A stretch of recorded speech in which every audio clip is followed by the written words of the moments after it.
This is the story of Kenneth Randall, M.D. Kenneth Randall is more than a mere character of fiction.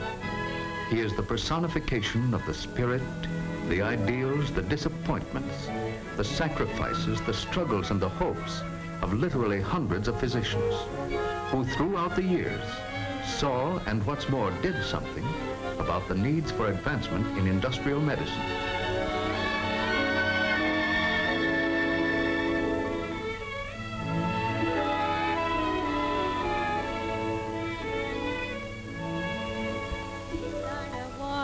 Falling in the evening, da-da-da-dum, da-dum, da-da-dum, da-dum.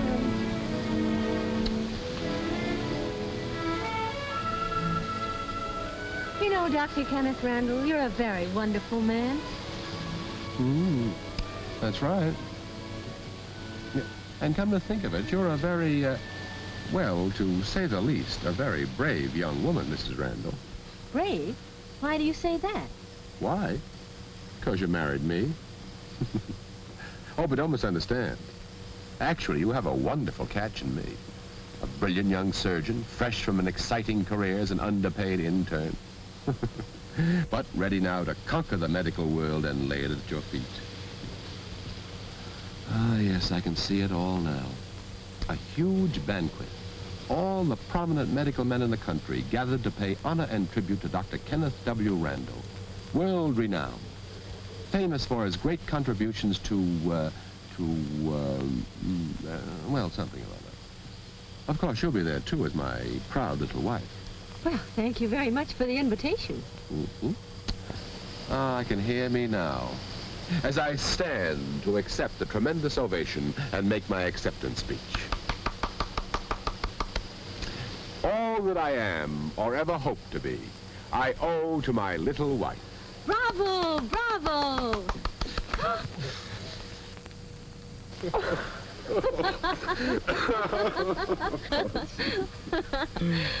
Well, tell me, Ken, if you're such a wonderful catch, why am I so brave to marry you? Because you didn't wait until I became a success. You married me now, before I even have an office of my own. I should call sharing one with Dad an office. Before I even had my first regular patient.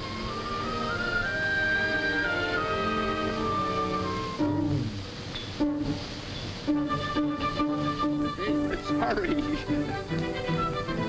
I'll take the basket here. All right, take care.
Hello?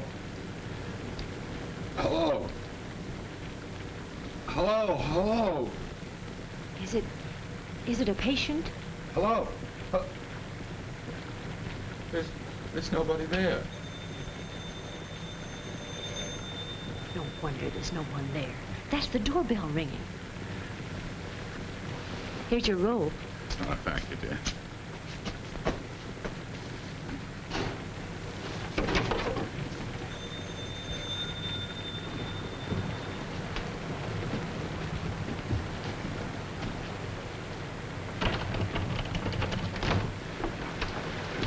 Gotta get there. Quick, Doc. Bill's hurt bad. Bleeding like anything. I'll be back in a minute.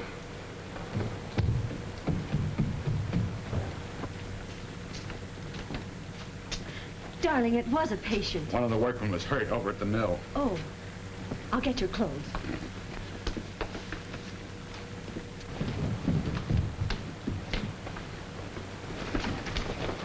We can get there quicker if we cut across. We'll take Dad's car. Yeah. Thanks.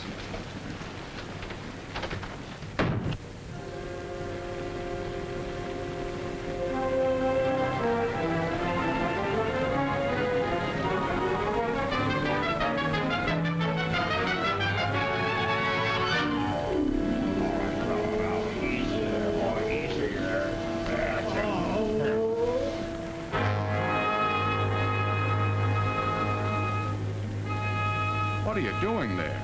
Using chewing tobacco for disinfect. Sure, that's what we always do. Cobwebs for the bleeding and chewing tobacco for disinfecting. Here, let me in there. Yes, sir. We have to get this man to a hospital, quickly. Easy. Take it easy there.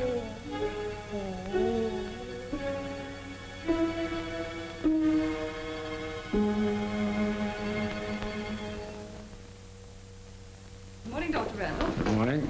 Doctor. Good morning, Doctor. Good morning.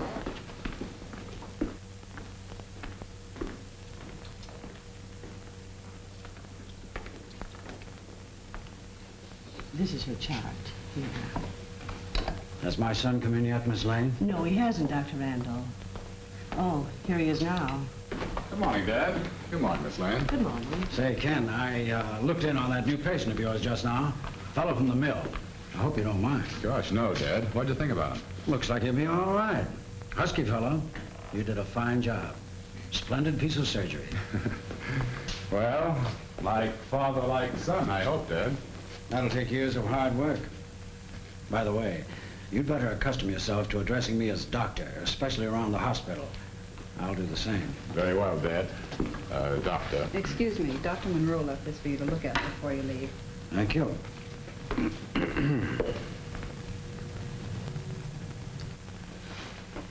You know, I've been thinking.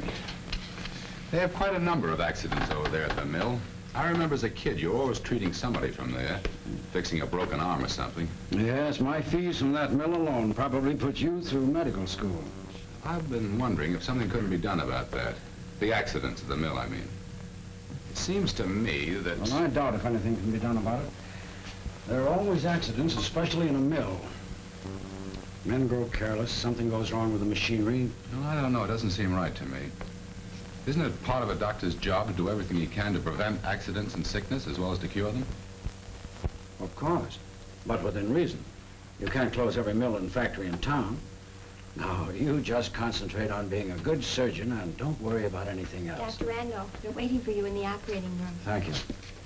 Oh, by the way, tell Martha I'll be dropping in for dinner tonight.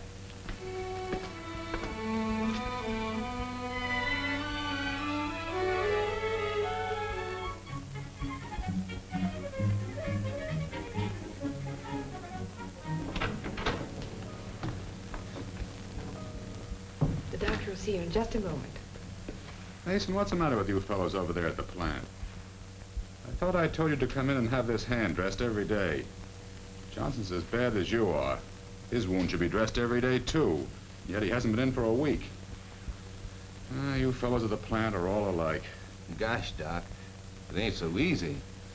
We work all day, and at night, well, it seems when we get home, get cleaned up and have our supper, well, I don't know. It seems there just ain't no time for running to the doctor.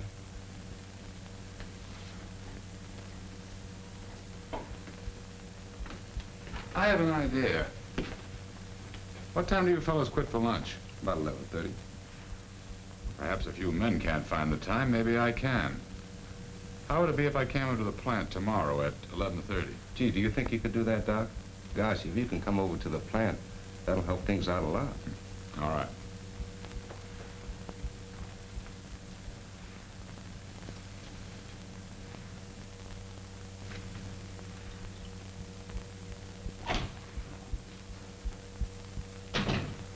Say, Doc, I wish you'd kind of take a look at my back. It seems to be hurting all the time. Sure, I'll take a look at it. So, slip your shirt off, will you?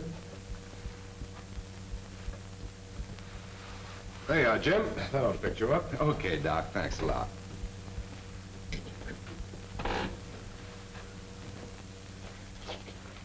Well, that's it. Now, let's see. Where does it hurt? Here? Hurt you there, huh? Do you do much lifting, Judd? Most all the time, Doc.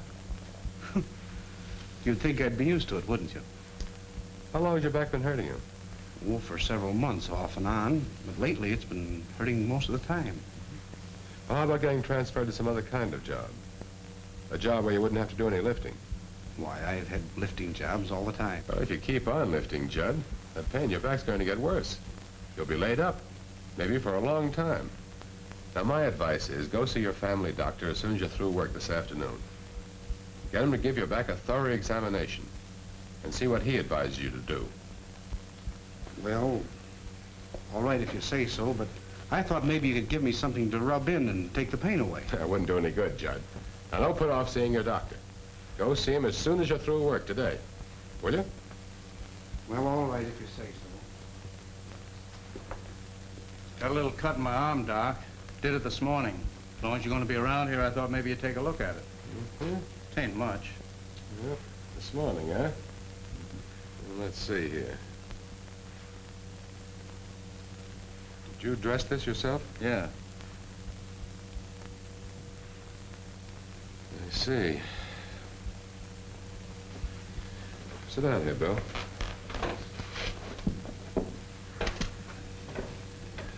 Bill, you fellas ought to have a first aid kit around here.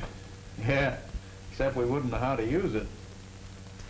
Well, I'd be glad to teach somebody to give first aid treatment. Come in handy in cases like this. Say, Art, Yeah, Bill? come on over here. Art's always around helping when anyone's hurt. He'd be a good one to teach first aid to.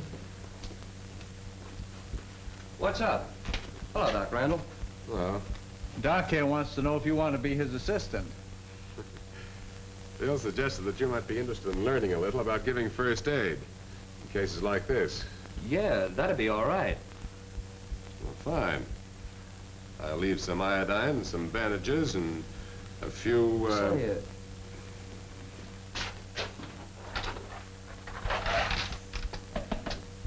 How about putting the stuff in here? I don't use this box anymore.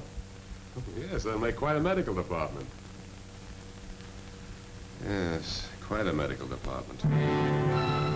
One morning, about 3 weeks later, Dr. Randall Sr. was reading a newspaper. What he saw didn't exactly please him. Say, Ken. Oh, hello, Martha. Kenneth, listen to this. Worker threatened suit for alleged back injuries. Decision to sue based on diagnosis of Dr. Kenneth Randall. Well, I hope you realize a thing like that can cost us every good patient we have. I've spent years trying to build up a dignified and successful practice, and then you come along and get yourself mixed up in a thing like this. Son, I wish you hadn't done it. But, Dad, what would you have me do? I suggested he see his own doctor and take his advice. Anything wrong with that? What I mean is, you should have stayed away from the factory in the first place. And, Kenneth, I'm going to seriously suggest that from now on, you do your practicing in this office. Or the hospital surgery. That's your #1 responsibility. And stay away from factories. That's not the life for you. Martha, I'll drop in for dinner tonight. Oh, fine. Martha, I've always felt that for a man to be a success in his own eyes, he's got to be more than just a competent member of his profession. I don't quite see what you're getting at. Oh, I mean, to be really successful, or maybe I should say worthy, a carpenter, a tool maker, engineer, preacher, or a doctor should contribute something to the advancement of human progress through his profession.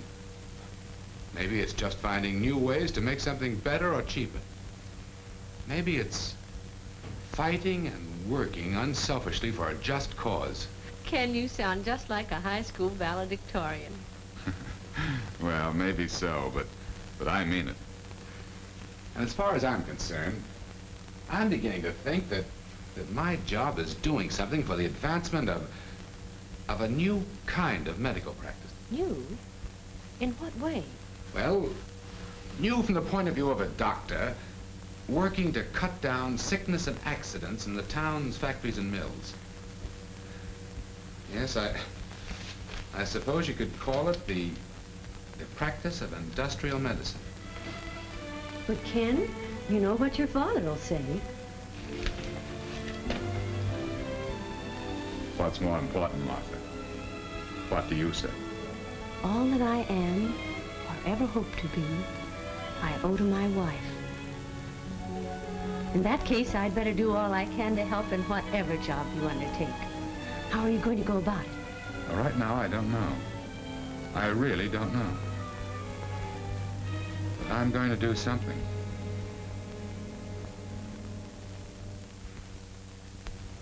Doctor, Mr. Gregg and I have been talking over the idea of your coming into the plant for a regular period each day. I must say, the idea of a doctor in a factory seems quite unusual to me, to say the least. Sit down, Doctor.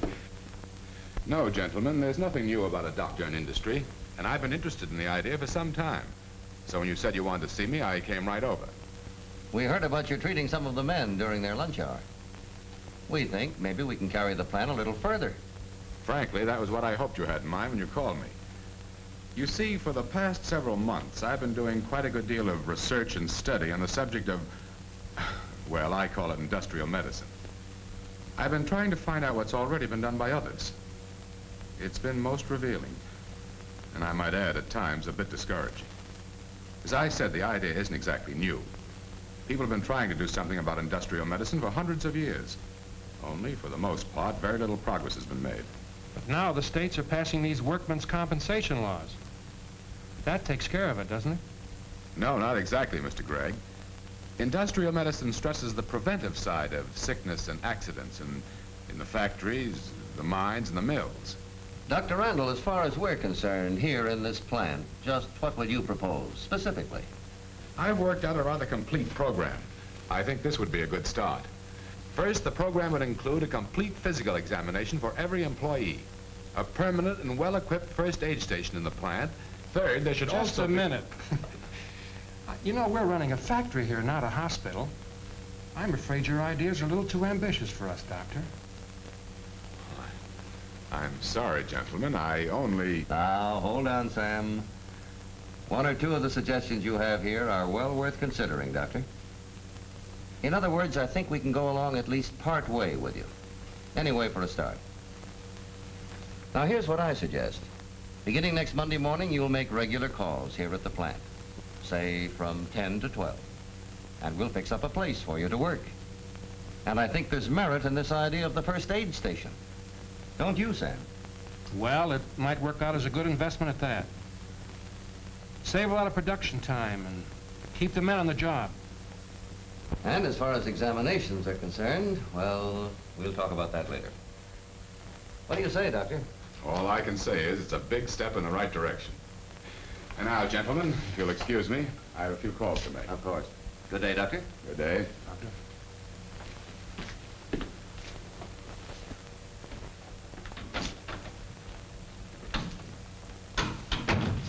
You know, I just got an idea.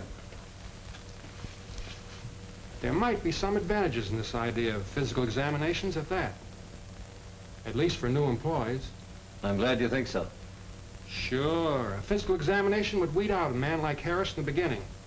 If they're unfit and can't do the work, why, let them get a job someplace else. Save us a lot of grief. Well, I don't think that's quite what the doctor or I had in mind. Anyway, I think we'll adopt the pre-employment examination plan and give it a try. Better call the doctor and tell him we've decided on examinations, too.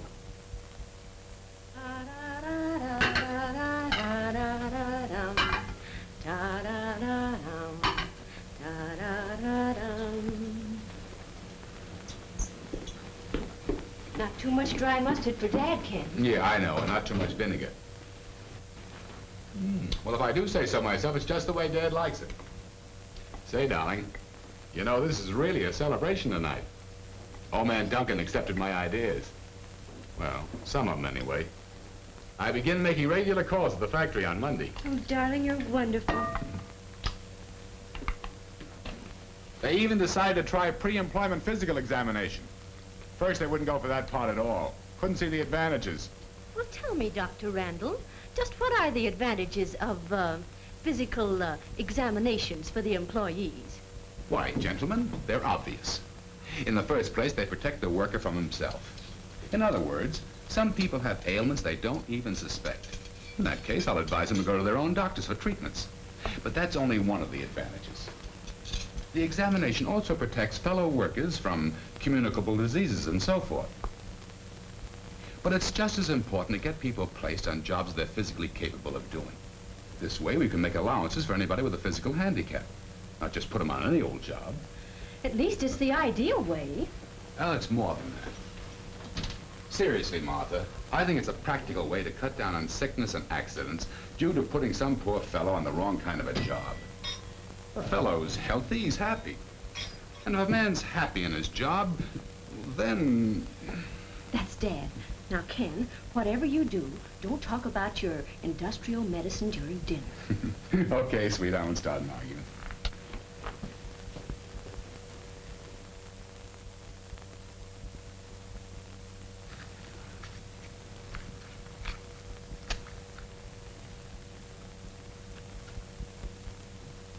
Kenneth?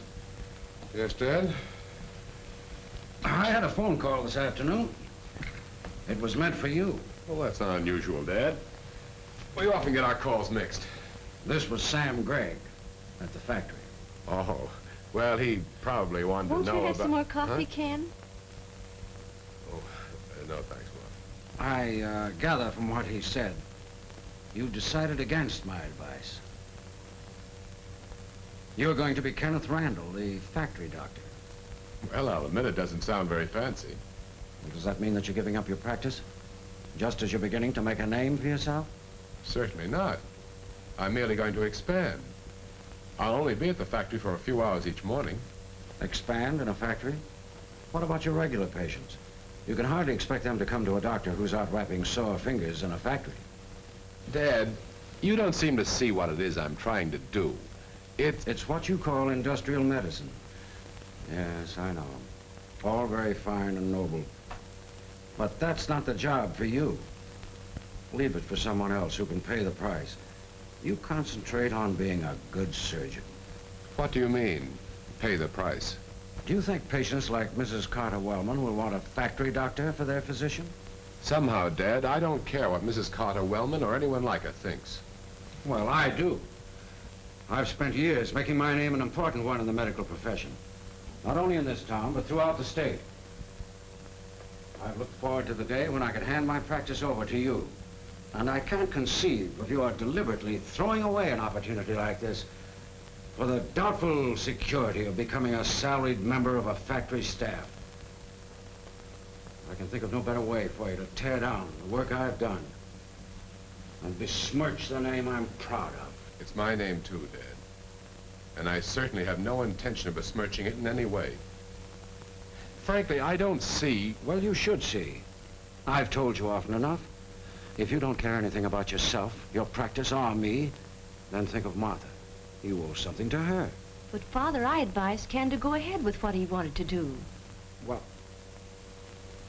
you can't be blamed for that. You didn't know. But do you realize what people will say? They'll call him an unethical incompetent who couldn't get by in private practice. That's what they'll say. There's nothing unethical about the work of a good factory doctor. You know that, Dad. I do not.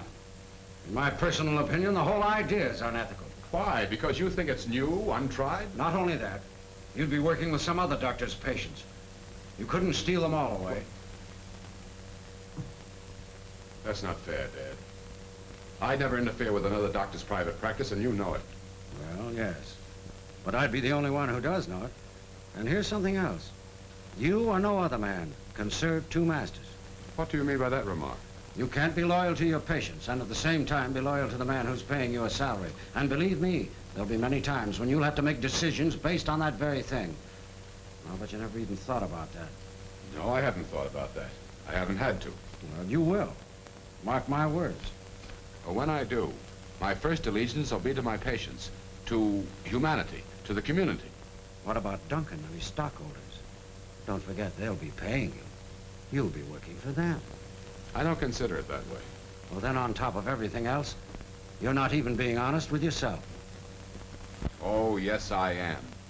By basing my decisions on what's best for my patients, the community, and then the plant, in the long run, I'll do a better job of serving Mr. Duncan and the stockholders. Don't you see, Dad? I sincerely believe in the idea of industrial medicine. Not only in this town, but in thousands of plants all over the country. Well, that's not up to you to worry about. That's up to the men who run the factory. No, you're wrong, Dad. Industry wants help. They don't want just surgical repairmen, they want... Don't say anything more. I can see that you're determined, in spite of my disapproval and disappointment. And nothing I can say will dissuade you. I'm afraid not. Well, we can no longer share the same office. I'm sorry, Dad.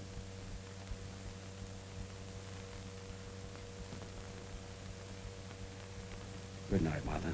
Oh, Dad, you don't mean... Yes, dear. I'm afraid I do.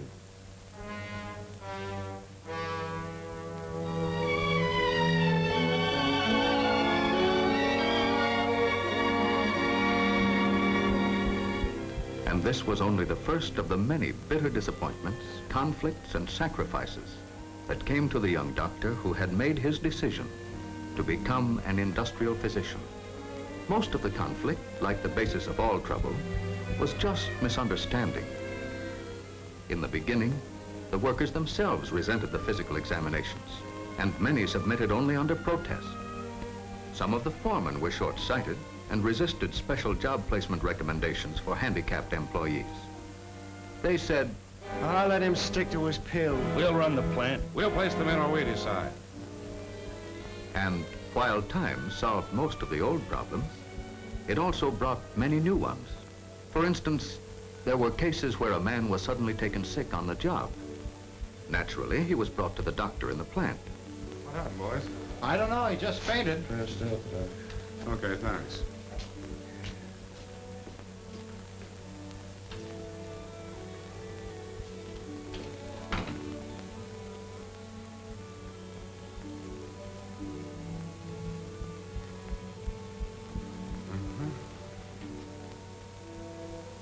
This is when the health record made out at the time of employment examination proved its value as an aid in diagnosis. But here, the illness had no relation to the job. Treatment in this case was outside the responsibility of the plant doctor. This was a case for the employee's private physician, providing the man had one. Yes, this was a problem. Often, too, the man would say, "You know all about my case, Doc. You're here all the time. You might as well continue the treatment." I'm afraid not. And if the doctor did take the case, he was accused of using his factory job to acquire patients for his own private practice. Right, Doctor.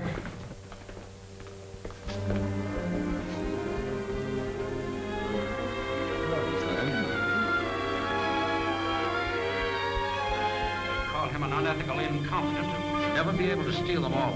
You or no other man can serve two masters and think of one. But, Father, I advised Ken to go ahead with what he wanted to do. But then, gradually, things began to work out a little more smoothly.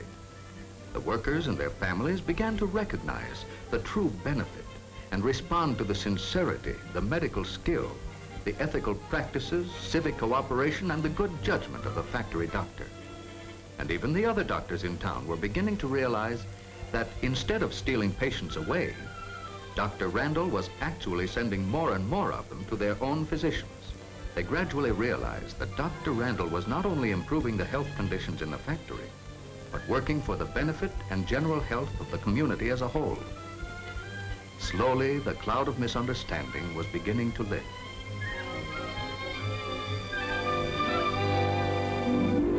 But then came 1914.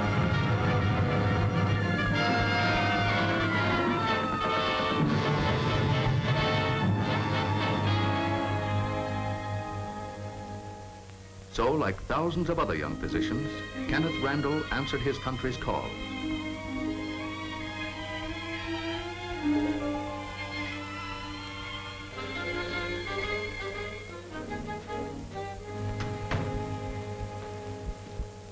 Why, you sure look fine, Doc. And we're mighty glad to have you back. It goes without saying that I'm glad to be back. Well, it took the war to make us realize that industrial medicine represents another one of the many major problems that we manufacturers still have to solve. Our medical center was busier than ever before while you were away. Miss McDonald did an excellent job, too. She's a mighty fine nurse. Yes, she is. I'd like to keep her on, maybe full time. Because if it's all right with you, Mr. Duncan, from now on, during most of the time I do spend here in the plant, I want to concentrate on the industrial hygiene phase. There's a big job to be done in that field. Well, there's plenty of time to think about all that later. We'll be glad to pick up just where you left off. You know, just give us a few hours a day like you used to. Good. Right now, let's go out to the shop. Fine. The boys will be glad to see you. I'm anxious to see them. The World War had been over for 14 years. But as the time slipped by, the only contact between Kenneth Randall and his father had been through Martha's regular visits with the still embittered elder doctor.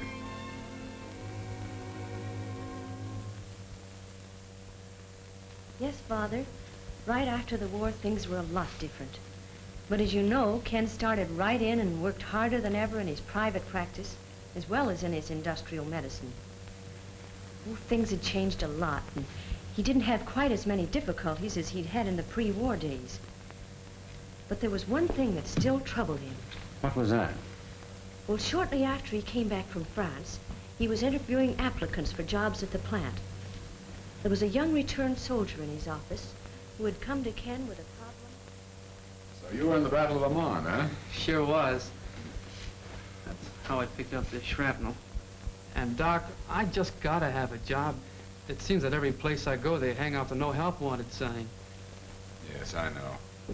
Only hiring able-bodied men, they tell me. All I know is factory work. They could use me somewhere, someplace. I think so. I think perhaps our employment office can arrange something where you'll be sitting down when you work. Now, I've written some instructions on this card. You take this down to the personnel office. Gee, thanks, Doc. Good luck, and drop in to see me.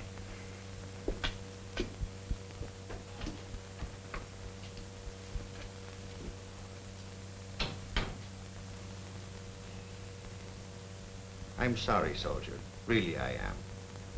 You were sitting down along with the others when I was handing out the applications. I didn't notice your cane, or I could have told you then. Could have saved you the bother. But the doctor said that... Unfortunately, the doctor doesn't make the rules, nor do I, for that matter. I'm sorry. Keep your chin up, boy.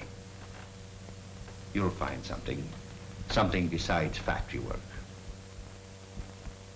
Well, from then on, Ken seemed to feel that rehabilitation of the returned soldier was his personal problem. He did everything possible to help solve it. But at that time, there wasn't very much he could do. Yes, I know about that. So then, as the years went by, he spent more and more time working on the problems of his industrial medicine. And less time on the problems of developing a successful private practice. That was a shame. No, he was doing something he felt was needed. He used to stay up till all hours of the night studying books on the causes and prevention of occupational diseases, and even books on factory engineering. He spent a lot of time visiting different plants in all parts of the state, studying the health conditions of the workers, taking samples of dust, of oil, bringing them back to his little office laboratory, making chemical analyses, experimenting. Later on, he made speeches and read papers on the history of occupational diseases to gatherings of industrialists and physicians. And Father, Ken has made a success of his life and the work he wanted to do. Why, today he's considered almost an authority on industrial medicine. But he would have made such a fine surgeon. That's the success I always wanted for Ken. He is a fine surgeon. What I mean is, well, with his hands and brain, he could have been...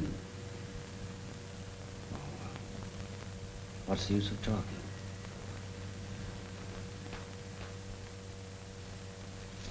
Father, Ken and I are leaving the city. We're going to move. And try to build up a practice somewhere else? It's too late for that now. That's positively insane. No, Ken is giving up his practice. He's been offered a position with a large automobile manufacturer. Dad, that's what he's been wanting all his life. A chance to work out his plans and theories in a large organization. There's so much he wants to do. A full-time factory doctor, eh? Well, that's the last straw. My son, a full-time factory doctor. Won't you come home and have dinner with Ken and me tonight? Please. Well, Martha, I haven't been in your house in a good many years. Now it's too late. You tell Ken. Tell him I wish him luck. Once again, the world was at war. The time was 1942, and Dr. Randall had been called into the office of one of the company's executives. Well, thanks. But what's this for? Why, Doctor, don't you know what day this is? No, I'm afraid I don't. I was looking over some records this morning. I discovered that this is your 10th anniversary with us. You did a fine job, Doctor, during those first 3 years with the divisions. And I'm speaking for all of us when I say you've done a superb job during the past 7, since you've been directing the medical activities of the entire corporation. Thank you. I've had a lot of fine cooperation from the company. But now the war means we have a bigger job ahead of us. Employment is still on the increase. And with the tremendous demands of our war effort, it's more important than ever that we keep our people healthy. That's really what I wanted to see you about. Doctor, what I want to ask you is how, from a medical standpoint, are we prepared for this work that's ahead of us? As a matter of fact, we're in fine shape. We've made tremendous strides in all of our divisional medical departments. You know, even if we had known what was going to happen throughout the world, we couldn't have made better preparations during these last years. Let me explain what I mean. Right today, we have plenty of facilities and equipment to make thorough examinations. We have adequate examination rooms for both men and women. X-ray machines to ensure careful examinations of the lungs. We have completely equipped consulting rooms, and we are gradually attaining our goal of full-time staffs of nurses and technical assistants in all plants. We have fully equipped laboratories for analysis. Years ago, we found out the importance of a good filing system, whereby the medical record, the medical history of every employee can always be kept up to date. Time and time again, an up-to-date medical history has proved invaluable both to the doctor and to the patient. We learned, too, the importance of having the therapeutic, the treatment rooms, entirely separate from the examination rooms. We're equipping them with heat lamps, foot baths, and we have facilities for eye care, too. We have made great strides in our surgical rooms. They're fully equipped to meet practically any emergency. Yes, I see what you mean. As I say, in all the things we've done and are doing, it's almost as though we'd been preparing for just such a time of need as this. But what I've just told you is only a part of the whole program. Go on, tell me the rest. Well, we are learning more and more to cut down on occupational disease by control of dust, control of fumes. And we are making great headway in equipping our plant with better dust traps, fume duct. The medical department has worked hand in hand with the safety engineers. We saw the importance of safety devices, such as color contrast painting on moving parts, safety ramps, overhead conveyor guards, hand guards. We also realized the importance of equipping employees with respirators, goggles, safety headdress, safety shoes, whenever necessary. Of having the lighting checked regularly. Of having air conditioning in the plants. And this is most important too, the regular inspections in the washrooms and cafeterias. Here's a phase that people seldom think about in its relation to preventive medicine. And that is intelligent, carefully planned medical participation in the induction program for new employees. I had the opportunity of listening in on part of a program just the other day. A good induction program should take into consideration the fact that many of the new employees, especially the women, have never worked in a factory before. You see, I feel that a proper explanation of the whys and wherefores of the safety rules, a complete job of conditioning, is the first step in preventive medicine. And here again, in the induction of new employees, we've made great progress. A complete and well-planned induction certainly makes sense to me, Doctor. What's more, I'd say your entire medical program is complete. Wouldn't you say so? No, it's not complete, although we've certainly come a long way. For instance, one of the things we still have to do more work on is selective placement, getting the right man on the right job, which of course means placing people in jobs they're physically capable of doing. And all that ties in with a part of the work I haven't yet mentioned. To me, it's perhaps one of the most important contributions that industrial medicine can ever make. And that? A broad program for the rehabilitation of the thousands of servicemen already coming back. That is the immediate and urgent job ahead of us. And that is what I'm really going to work on.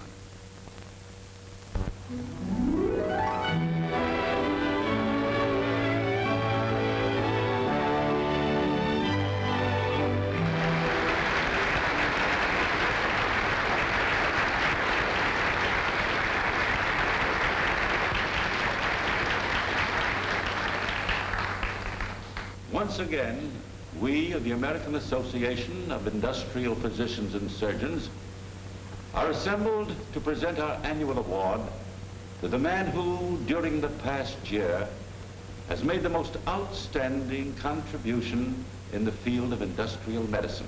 This year, that contribution has been a very practical program for the rehabilitation of the returning servicemen. Now, these men need jobs, yes. But it takes more than just a job to carry these injured and war-exhausted men through the critical transition from military to civilian life. It takes a well-planned, carefully executed program of rehabilitation within industry. As you all know, before making our annual award, the committee makes a rather complete and exhaustive study of the work of the recipient we select. We report these findings as a reason for our selection. Tonight, we want to support our choice for the award by a first-hand report. Ladies and gentlemen, I present a fighting Marine with a row of battle ribbons long enough to, well, long enough to make you proud. Ex-Sergeant Harry Brown.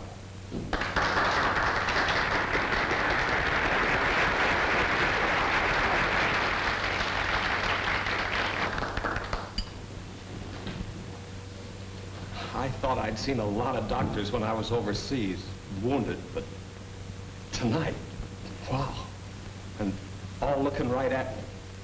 It makes a fella kind of nervous. Dr. Calvin asked me to come here tonight to tell you a little something about what's happened to me since I've been back home. Well, after I got back, rested up for a while, I decided to see about getting my old job back at the plant. Mary wasn't too hopeful on account of my game leg, but she was cheerful and didn't try to discourage me. Well, as a matter of fact, I wasn't any too cheerful myself. I was all confused down inside. I didn't know how they'd treat me. I didn't know what to expect. I was nervous, but I wanted that job. I needed it bad. Well, I guess the men at the plant kind of knew how I felt about it. Because during my interview with the personnel director, he made me feel that I was really welcome. Oh, he didn't exactly make me feel like a hero, but, well, maybe it was respect for the uniform I was still wearing. Anyway, he was friendly. He made me feel like an individual, and not just some guy after a job. Next, I talked to the company's employment manager. And I guess he's a pretty smart man, too. Because instead of asking me a lot of questions, we just kind of visited. Before I knew it, I was talking about myself like nobody's business. I guess he found out a lot more about me that way than if I'd had to fill out a lot of long forms. Then I met the doctor and got my physical. And believe me, this physical was complete. I ought to know. By now, I'm an authority on it. The doctor checked me over from head to toe. He x-rayed my chest, checked my blood, and, well, I guess you doctors know all about that. The doctor made a complete record of my physical shape. And in addition to that, I found out later, he made a lot of notes about my temperament, language, and general attitude. He didn't miss a trick. Well, finally, he gave me an okay for a job. But it was restricted to a job that I could do sitting down and away from a lot of noise. You see, he'd discovered that I was still jumpy where a lot of loud noises are concerned. Oh, then I showed my medical okay to my coordinator. And he told me how the company puts vets like me into jobs we're best suited for. I took some special aptitude tests that were later checked by an advisory council. Then I went back to my coordinator, and he gave me my job. Next, I went to the safety department, and the safety director gave me a lot of instructions about my particular job. And after that, well, after that came my introduction to one of the swellest guys I ever met, my new foreman. Oh, I got along fine. Oh, I was a little slow at first, but I caught on after a while. And Mary sure was happy. I can tell you that. After I'd been on the job for a while, I met several other men who'd been in the service and were working there at the plant. Well, they were getting along fine. You see, the plan doesn't stop with us just getting jobs they think we can do. They have what they call the follow-through system. This means another physical checkup every so often. They follow through to see how we like our jobs, how we're getting on. They just follow through until everybody is sure we feel at home, just like any other guy on his job. You see, the company realizes that it takes us a little while to make the normal readjustment, to get back into the old swing of normal life. Now, I'll admit that some of us return vets expect too much, others not so much. But we're all realizing that the main responsibility of this readjustment thing is ours, personal. All I'm trying to say, and I think I can speak for all the boys who have come back to good, honest jobs, is that a chance to work at a job, well, that's one of the things we fought for. Thanks.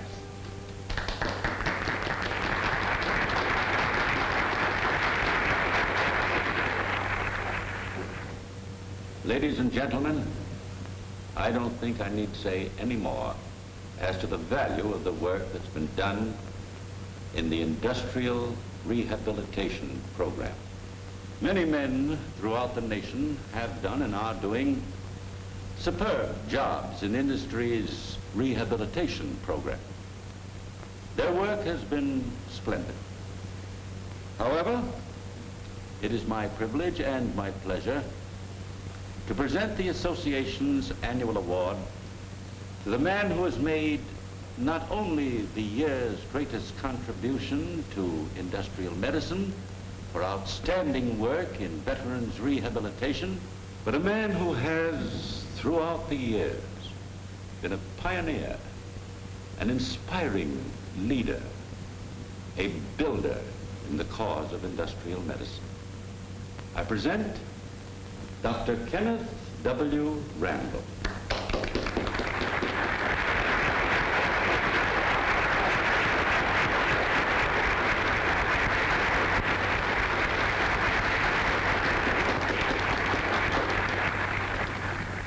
Mr. President,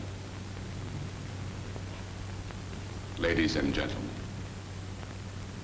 in accepting this award, for which I am grateful, and by which I am highly honored, I do so with the full knowledge that I am merely sharing this honor with you and the many, many other industrial physicians throughout the country who are doing so much in the important work of veteran rehabilitation.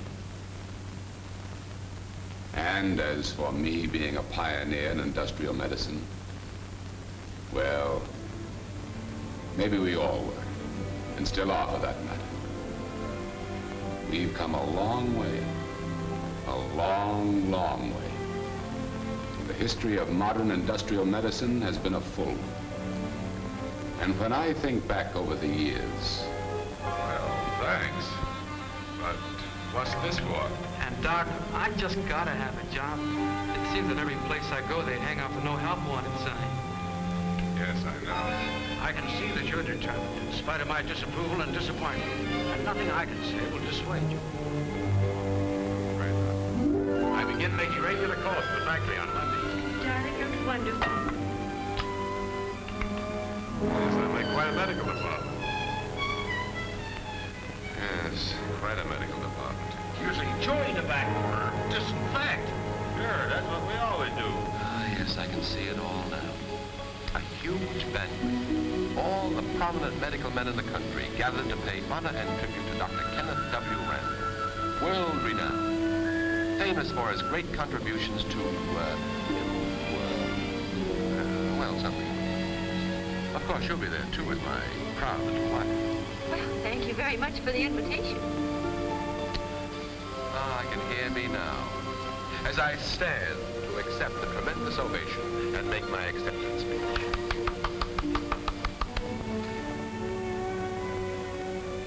But this isn't the speech I had prepared against such an occasion as this. The speech I had prepared begins, as I recall. All that I am, or ever hope to be,